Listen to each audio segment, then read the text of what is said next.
ஜாலியாக ஹாப்பியாக படிக்கணும்னா நான் சொல்கிறேன் இந்த 5 டிப்ஸை நீங்கள் ஃபாலோ பண்ணி பாருங்கள்.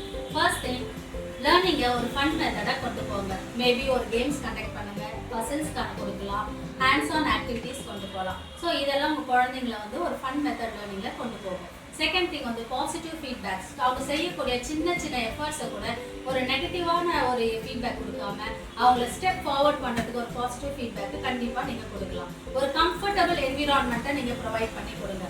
கம்ஃபர்டபுள் என்விரான்மெண்ட் அப்படிங்கிறப்ப மேபி அவங்க அப்பாவை விட ஒரு அம்மா பக்கத்தில் உட்காரப்ப அந்த குழந்தை ரொம்ப கம்ஃபர்டபுளாக ஃபீல் பண்ணலாம். செகண்ட் திங், அவங்க பிடிச்ச டீச்சர் கிட்ட அந்த குழந்தை இன்னும் அதிகமாக அட்டாச் ஆகி அதிகமான ஒரு லேர்னிங் இது வந்து அவங்களுக்கு கொடுக்கும். ஸோ அது என்னன்றதை நீங்கள் கண்டுபிடிச்சி குழந்தைங்களுக்கான ஒரு லேர்னிங் ஸ்பேஸை நீங்கள் அமைச்சு கொடுங்க. நம்ம ஃபோர்த் வந்து லேர்னிங் வந்து இஸ் ஆல்வேஸ் ஸ்லோ ப்ராசஸ் தான். அதனால் ரொம்ப பேஷண்ட்டாக இருங்க. அவங்களுடைய டெஸ்டினியை வந்து ரீச் பண்ணுறதுக்கு உங்களுடைய சப்போர்ட்டிவ் அவங்களுக்கு கண்டிப்பாக தேவைப்படும். நம்பர் 5 வந்து சின்ன விக்ட்ரிஸாக இருந்தாலுமே அதை செலிப்ரேட் பண்ணுங்கள். சேலஞ்சிங் டாஸ்க்கு கொடுங்க.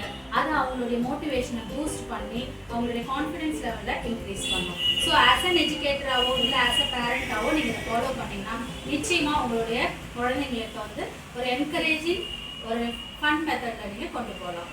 தேங்க்யூ.